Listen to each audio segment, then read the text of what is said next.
Doğduğumuza da hamdü sena olsun. Ya dünyeviliklere dalıp biz de böyle kirli birer akıntı gibi bataklıklara doğru aksaydık ne olurdu?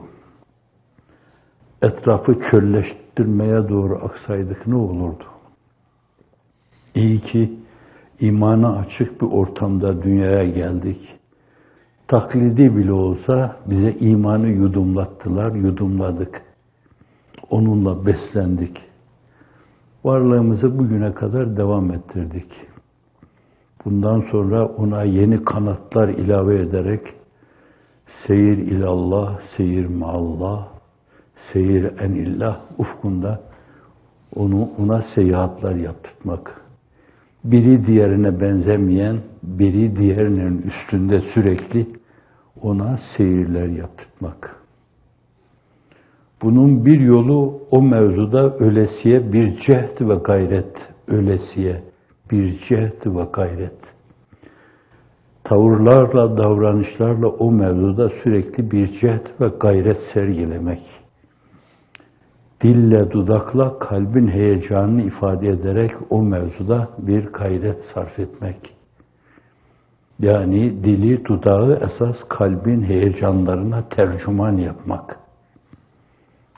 Hatta biraz aşağıya düştüğü zaman kalbin itirazı karşısında Allah bunu bana sorar. Ne diye tam kalbinin dilini seslendirmedin filan diye. Öyle dil dudak olmalı ki bir yönüyle kalp onun yanında kuyruğunu kısmalı, susmalı, pusmalı, sesini çıkarmamalı. Beni geçti bunlar. Örneği insanın melekleri geçmesinde aranabilir.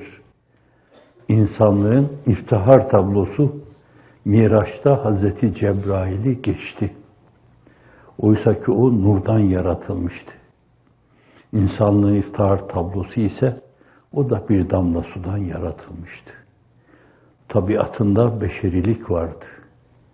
Ama öyle aşmış, onları öyle geçmiş, öyle bir noktaya ulaşmıştı ki Cibril arkadan ona bakarak, onun yürüyüşüne bakarak o reftare yürüyüşe hayranlık içinde yürü top senin, çevkan senindir bu gece demişti. Bu ifade de Süleyman Çelebi'ye ait. Yürü top senin, çevkan senindir bu gece. O gece o bizzat Cenab-ı Hakk'ı o engin vicdan aynasıyla müşahede etti. Kadı İyaz, Allame-i Maarif ısrarla üzerinde duruyor. Sizin Cenab-ı Hak imanı kamille göçmeye muvaffak eylesin.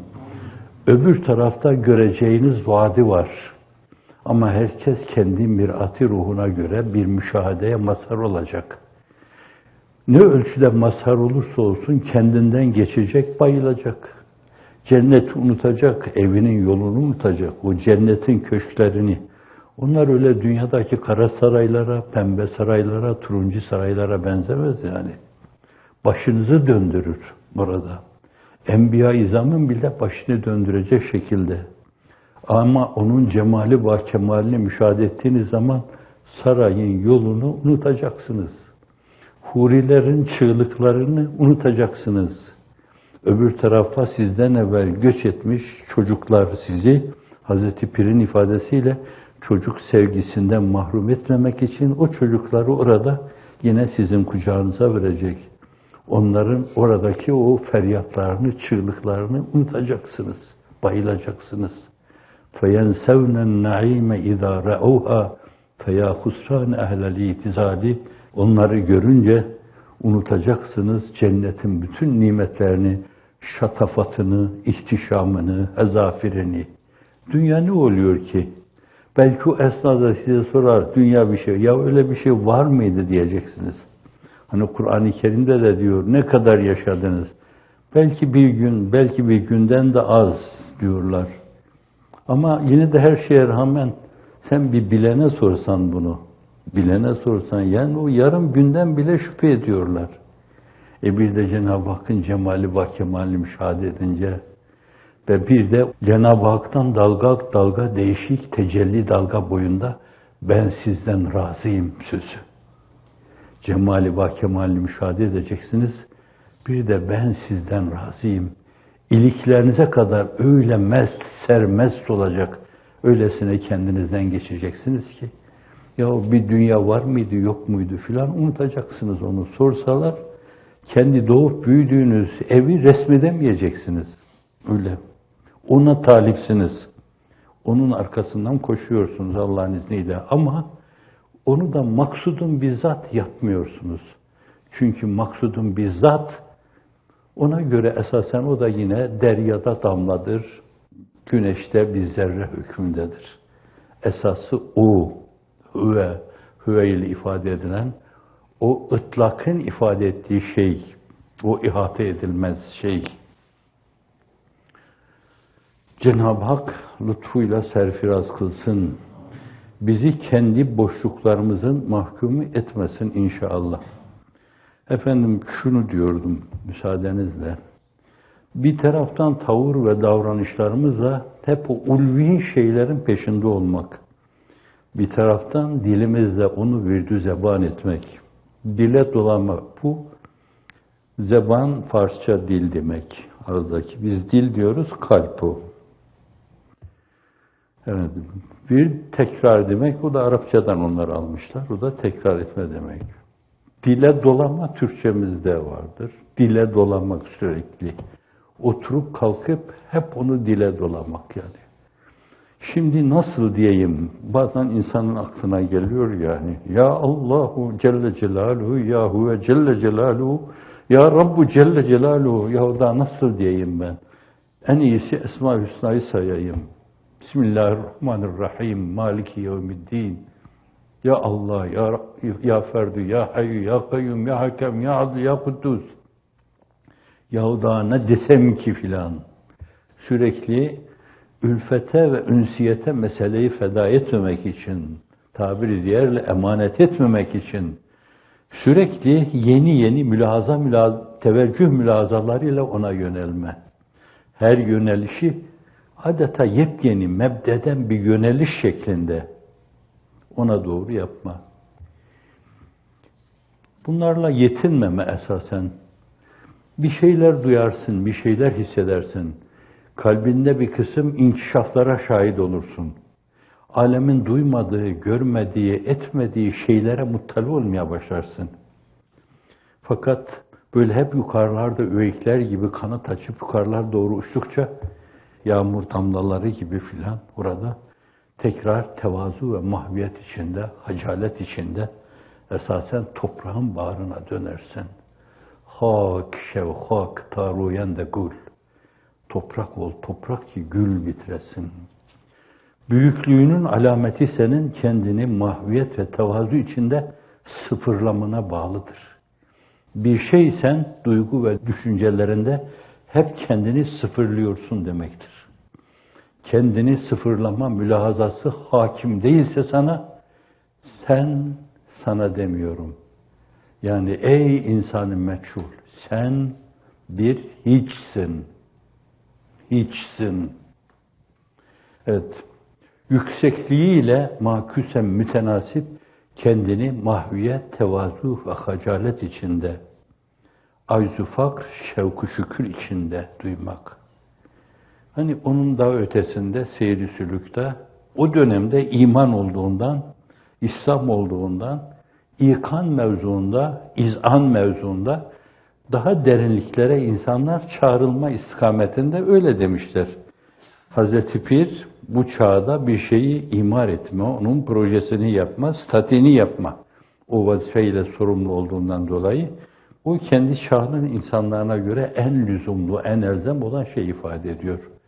Öbürü diyor ki der tariki nakşibendi lazım olme çağrı terk.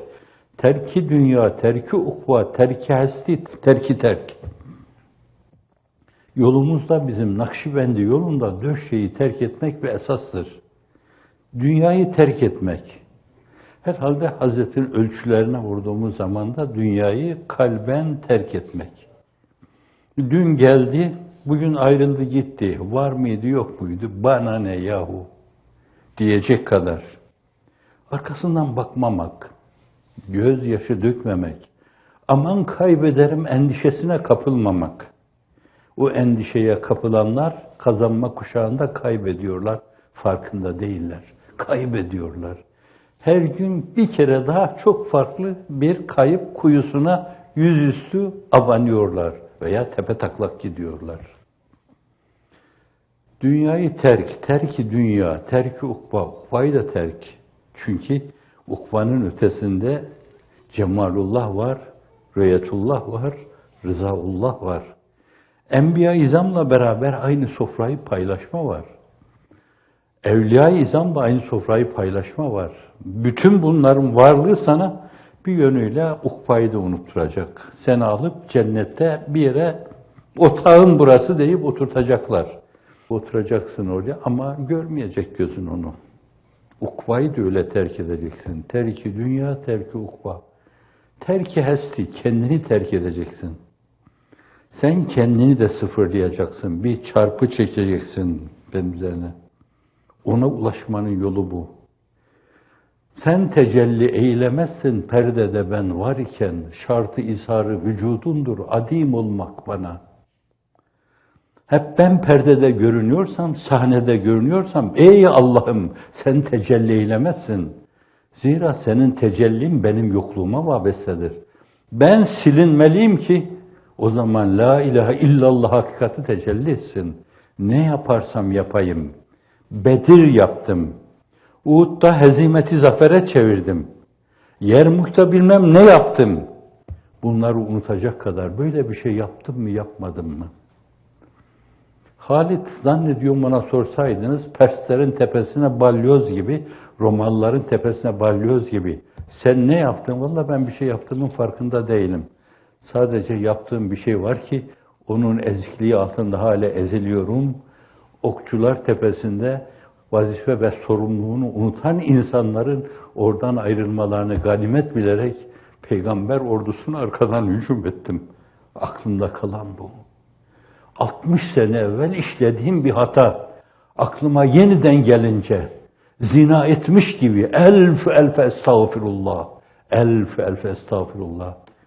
Zannediyorum Halid'in, Ebu Süfyan'ın unutmadığı bir şey varsa o cahiliye döneminde, yani cahiliyenin yaşandığı dönemde, ben o cahiliyeyi onlara da nispet etmekten haya ediyorum. Cahiliyenin hüküm verme olduğu dönemde edip eyledikleri, ona da zelle diyeceğim. O zelleler akıllarına geldiği zaman Hz. Adem vari Rabbena zalemna enfusena ve illem tagfir lena ve terhamna lenekunenne minel hasirin. Zulmettik nefsimize ya Rab. Eğer sen yarlayamaz merhamet buyurmazsan biz kaybedenlerden, tepe taklak husrana gömülenlerden oluruz. Rabbena la tuahizna in nesina vaktana. Unuttuk veya hata ettikse bundan dolayı bizi muakaze etme. Hayatını ilahi varidat çerçevesinde götürenler böyle kendilerini sıfırlarlar. Sen sende yok olunca esasen öyle şeffaf bir ayna haline gelirsin ki o işte pak eyle gönlünü, sultan mı gelir hane-i nafaka hicap et diyor. Evet, dil beyti hudadır. Anı pake ile sivadan kasrine nüzul eyle Rahman gecelerde diyor.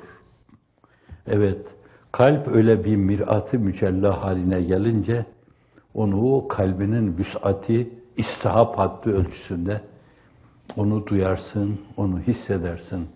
Fakat bütün bu duymalar ve hissetmelerin taçlandırılması, taçların da sorguçlandırılması kendini sıfırlamaya bağlıdır. Allah ne kadar senin üzerine iltifat-ı sübhaniyesiyle sağanak sağanak şeyler yağdırıyorsa o ölçüde kendini sıfırlayacaksın.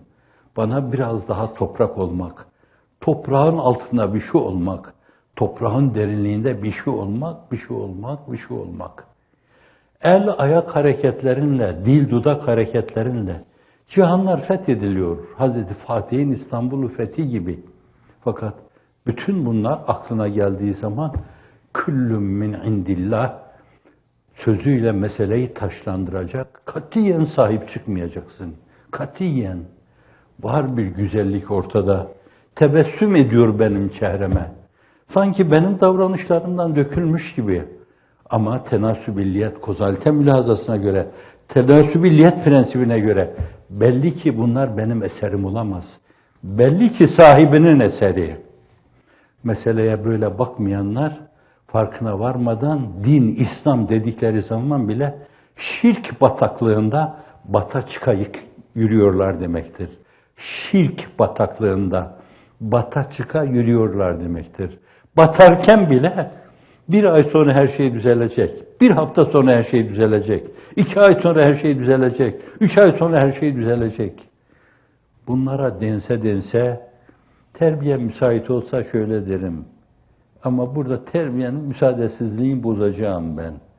Bunlara dense dırıltı denir. Evet, ne dırıltı değildir. Böyle ilham sağanağı altında esas, varidat sağanağı altında bulunduğun zaman bile, her şeyi ayan beyan gördüğün zaman bile, küllüm min indillah, hepsi Allah'tan. Bir el, bir ayak işaretiyle, bir temsil, bir hal işaretiyle, cihan senin önünde dize geliyorsa şayet, yine orada çok rahatlıkla küllüm min indillah demesini bileceksin. Her şeyi Allah'tan, her şey senden, sen ganisin, Rabbim sana döndüm yüzüm. Hem evvelsin, hem ahirsin, Rabbim sana döndüm yüzüm. İşte bir dize ban bu. Balyozlar başına inip kalksa, mızraklar sinene saplansa, her gün bir yarayla muktezai tabiat inlesen, yine gözün hep onda olmalı, hep onda olmalı, hep onda olmalı. Yaptığınız güzel işler vardır, Cenab-ı Hak onları devam ettirmeye muvaffak kılsın. Güzel bir şey vardır, ondan daha güzel bir şey vardır. O güzelin sürekli güzellikler salih dairesi içinde devam ve temadisi. Güzellik bir yerde gidip çirkinliğe aborde oluyorsa, o güzele güzel denmez. Güzel odur ki güzel doğurur, o da güzel doğurur, o da güzel doğurur. Bir güzel doğurma salih dairesi, doğurgan döngüsü filan ortaya konur. İnsanların takdir ve istihsanı, takdir bildiğiniz gibi Türkçemizde de kullanılıyor. İstihsan da güzel görme demek. Uhrevi amellerde Allah için yapıyorsak, öteler için yapıyorsak, yani bugünün insanı olmadan sıyrılarak, yarınları olan insanlar gibi davranıyorsak, upuzun yarını olan, ebedi yarını olan insanlar gibi davranıyorsak, eğer yaptığımız güzellikleri, namazı, haccı, orucu, irşadı bir yönüyle, dünyaya nam-ı celili ilahi, nam-ı celili Muhammedi sallallahu aleyhi ve sellem duyurmayı, gayeyi hayal yapmışsak, efendim, bütün bunların içine eğer bir yönüyle insanların takdirini, eğer illet yapıyorsak bunu, insanlar takdir etsinler. Maşallah var.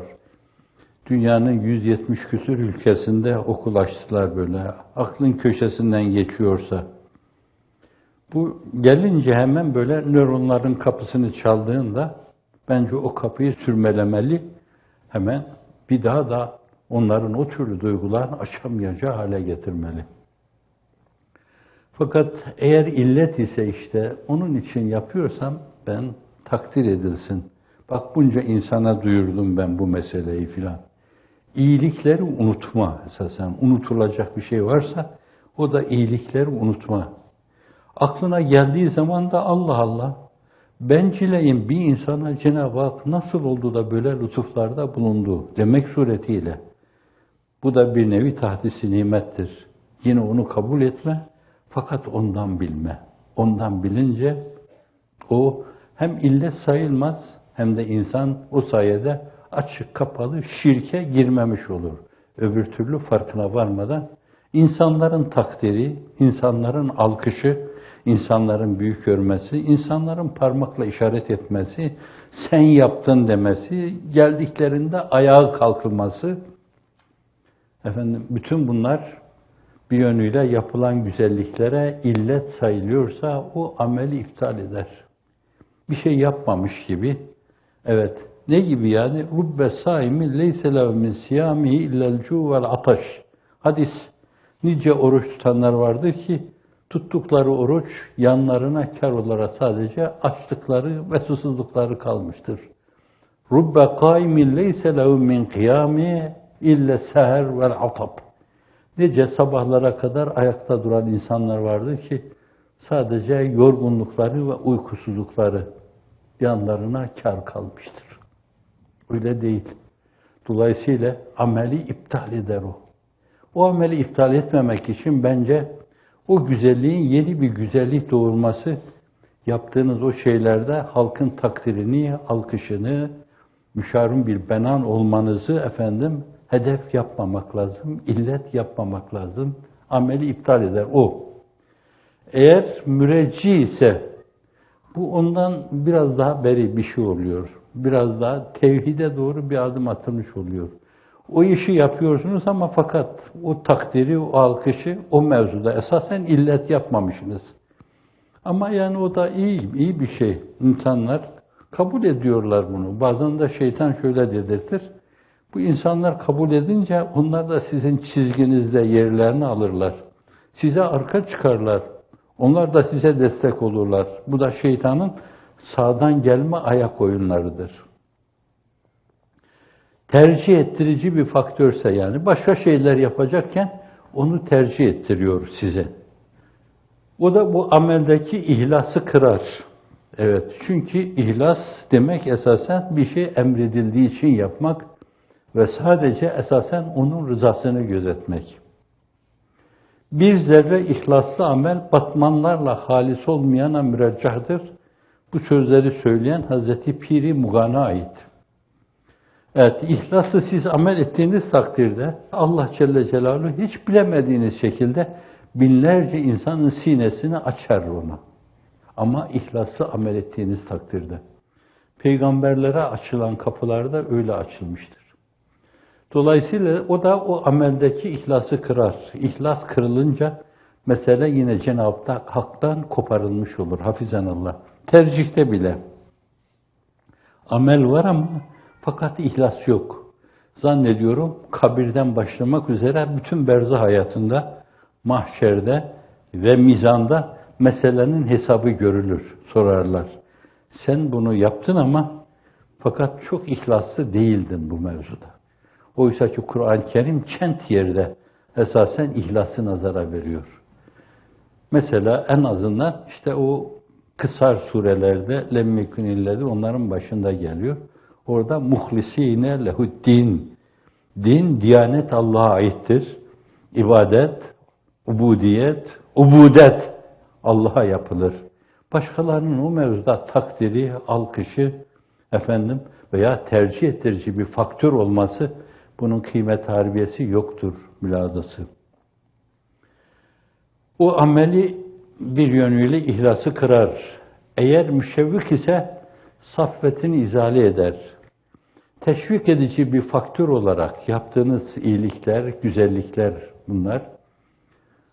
Bunda da müşevvik yani. İnsan arzu eder yani başkaları teşvik etsin de yapayım. İnsanın zaaflarından birisi. Fakat insanın en zayıf olan zaaflarından birisi.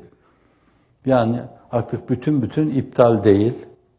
Aynı zamanda ihlasın zedelenmesi, yara alması değil. İhlasın berkenar edilmesi değil. Fakat bir yönüyle müşevvik ise bu, o meselenin saffetini, duruluğunu esasen götürür. Bulanık olmaya başlar onun içinde.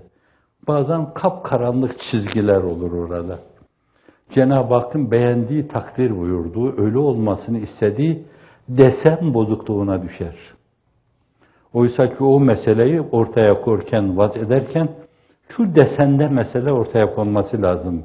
Öyle bir şey ki ne iptal etme mevzu o mevzuda, ne ihlası zedeleme mevzu, ne de bir yönüyle meselenin saffetini izale etme mevzu. Evet, başta her şeyden evvel o Allah için yapılmalı, iptal edilmemeli. Aynı zamanda elin alemin takdiri filan da beklenilmemeli.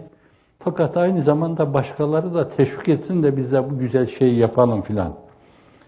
Teşvike esasen meyil etmek, bir yönüyle gözün teşvikte olması veya kulağın teşvikte olması mülazası, bu da meselenin saffetini izale eder, hafizanallah. Evet, burada antiparantez bir şey arz edeyim. Yani sabahlara kadar 1000 rekat namaz kılarsınız. Ve bu mevzuda karanlık gece. Hatta yahu şu seccade bile bilmese benim, şu gözyaşlarımla ıslandı, bir an evvel kurusa da bilmese, benim iç döküşlerimi bilmese, döşeğim bilmese benim kendinden ayrıldığımı, yorganın farkına varmasa, varsa hayat arkadaşım, yanından ayrılıp gittiğini bilmese bunlar, meseleyi öyle safiyane yapıyorsun, öyle dupduru olarak yapıyorsun. Allah'ın izni inayetiyle bir yerlere ulaşıyorsun. Bir şeyler belki hissediyorsun. O türlü şeyler hissetmenin talibi bile olmamalısın. Çünkü talep ettiğin şey o kadar büyük ki bence bir insan neyi talep ediyorsa aynı zamanda kendi kıymetini ifade eder. Talep edilen şeyin kıymeti insanın kıymetini aksettirir. Kimisi bakırcılar çarşısında bakıra talip olur. Kimisi sarraflar çarşısında altına gümüşe talip olur. Kimisi mercan adalarına dalar, ona talip olur. Bence sen öyle bir şeye talipsin ki Allah diyorsun. Allah için işleyiniz, Allah için başlayınız, Allah için görüşünüz, Allah için konuşunuz. Lillah, liveçillah, liecillah rızası dairesinde hareket ediniz. O zaman ömrünüzün saniyeleri, dakikaları, saliseleri, aşireleri, seneler hükmüne geçer. Bu birini diyordu, ben ilave ettim. Aşireleri, seneler hükmüne geçer. Efendim, burada bile yine Cenab-ı Hakk'ın değişik şekilde yani firasetim inkişaf etsin benim. Ettirirse ettirir. Böyle her şeyi doğru okuyayım. Bu yaptığım şeylerle. Bakın böyle içim buna gelsin.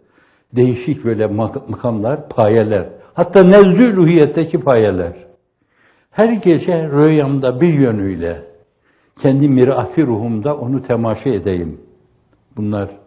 Bunlar kendi kendine geliyorsa şayet bence öpüp başa koymak lazım. Tahtisi nimettir bu. Allah Allah, nasıl oldu da bencileyin fakire böyle sultanlara armağan edilen şeyler armağan edildi, lütfedildi falan. Onu da o çerçevede almak lazım. Evet, onu da karartmamak lazım. Hatta bazı kimseler biliyorum ki veya duydum ki hani mesela herkes Efendimiz sallallahu aleyhi ve sellem ben de onu bir dakika görmeye belki dünyaları feda ederim. Fakat öyle kimseler vardı ki hafizanallah onu gördüm mülahazası bir yönüyle yaptığı şeyler de mülahazaya alınıyorsa bence ya Rabbi ben onun için ölüp ölüp dirileyim. Kalbim onun ateşiyle yansın. Leyla Hanım gibi diyeyim. Yanarsam nar aşkınla yanayım ya Resulallah. Ezelden kapında bahri yanık bir gedayım ya Resulallah. Ya Resulallah redifli nice naatlar söylenmiştir. Ya Resulallah, ya Resulallah. Meşgul olmuşsanız görmüşsünüz bunları. Gönlünüz öyle olmasını arzu eder. Fakat ben onu suistimal edersem, bir hususiyet olarak esasen bana bir hususiyet olarak geldi. Mülazasına kapılırsam, Allah'ım onu da bana verme. Bana vereceğin şeyi öbür tarafta onu bana ver. Öbür tarafta ben başımı onun ayaklarının altına koyayım. O kadar. Ama kendi kendine geldi bu. Bu defa da ciddi bir nefis muhasebesiyle, iç sorgulamayla. Hemen o zaman latife-i Rabbaniye'ne yönelerek bencileyin bir insana bunların lütfedilmesi çok olacak şey değildi ama Cenab-ı Hak herhalde bu utufeti şahane, eltaf-ı şahanenin olduğu dönemde Tufeylilerin de mahrum edilmediği gibi bencileyin tüfeğliyi herhalde mahrum etmediler mülahazasıyla meseleye bakma. Havada uçsa, suda batmadan gitse, insanların çevresinde kalplerinden geçenleri okusa, 2 tane kelimeyle bir insanı hemen hakikatin göbeğine, otak kurmaya çağırabilse, bütün bunlarda yine esasen kendine bir şey çıkararak orada meseleye bakmamak lazım. Kendi kendine gelmiş şeyler, onları inkar etmemeli. Çünkü ondan gelmiş şeylerdir, iltifattır.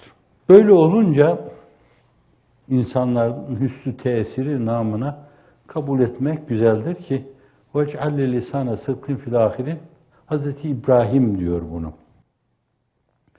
Beni arkadan gelen insanlar nezdinde yadı cemil kıl diyor yani. Örnek olarak söylüyor o peygamber. Kalbi ne kadar duru, ne kadar temiz, beklenti ifadesi değil de hayırla yad edilme arzusu. Bu arzu kabul buyurulmuş da Efendimiz sallallahu aleyhi ve sellem'i salatü selamlarda anarken onu da anıyoruz yani. Allahümme salli ala seyyidina Muhammed ve ala seyyidina Muhammed kema salleyte ala İbrahim ve ala seyyidina İbrahim fil alemine Rabbena inneke hamidun mecid. Bizde yok da bu ilaveler diğer mezhepler ilave ediyorlar bunları. Herhalde ahadi şeyler olduğundan dolayı Hanifilerin o mevzuda garip, ahadi şeylere karşı biraz hassasiyetleri var. وَاجْعَلْ لِسَانَ صِدْقٍ فِي الْآخِرِينَ Dua etmiş, arkadan gelen nesiller tarafından da yad-ı cemil olarak yad edilmiş. Bir de bir örnek yani. Allah'a öyle bir teslimiyeti var ki, işte her zaman ondan ders almalı. Ateşe atılırken mancınığa konup, daha ateşin içine düşmeden Cebrail yetişiyor orada. Cenab-ı Hakk'ın selamı var, senin için bir şey yapalım mı? O haberdarsa benim kimseden beklediğim bir şey yok. İşte bu örneğe binaen esasen hayat böyle götürülmeli. Hasbiyallahu la ilahe illahu aleyhi tevekkeltu ve rabbul arşil azim. Hasbunallah ve ni'mel vekil. Ni'mel mevla ve ni'men nasir. Ufraneke Rabbena ve ileykel masir. Rabbena aleyke tevekkelna ve ileyke enebna ve ileykel masir. Bu mevzuda şeref nüzul olmuş ne kadar şey varsa o mülahazaya bağlamak esasen bize de bir ders veriyor yani.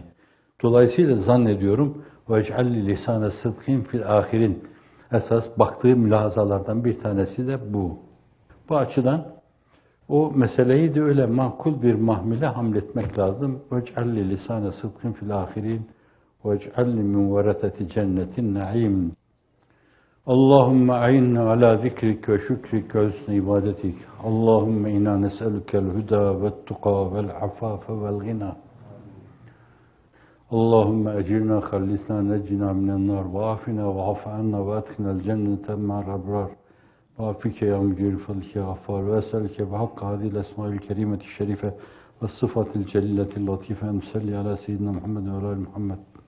واحفظنا من شر النفس والشيطان ومن شر الجن والإنسان ومن شر البدعة والضلالات والإلحاد والطغيان وأجرنا من الجنة وخلصنا من كيد ومن مكر ومن خيانة ومن فتنة ومن فساد ومن حقد ومن حسد أعدائنا العسكريين والشرطيين والاستخباريين والعدليين والملكيين واجعلهم خائبين خاسرين فاشلين مخذولين مردودين مطرودين مقهورين منفورين منغرزين منهزمين بحق ذاتك بحق عظمتك بحق كبريائك بحق ألوهيتك بحق ربوبيتك بحرمة وشفاعة صفاتك السبحانية بحرمة وشفاعة أسمائك الحسنى بحرمة وشفاعة اسمك العظيم الأعظم بحرمة وشفاعة سيدنا محمد المصطفى بحرمة وشفاعة المصطفين الأخيار يا رحيم يا رحمن يا ذا الجلال والإكرام وصلى الله على سيدنا محمد وآله وسلم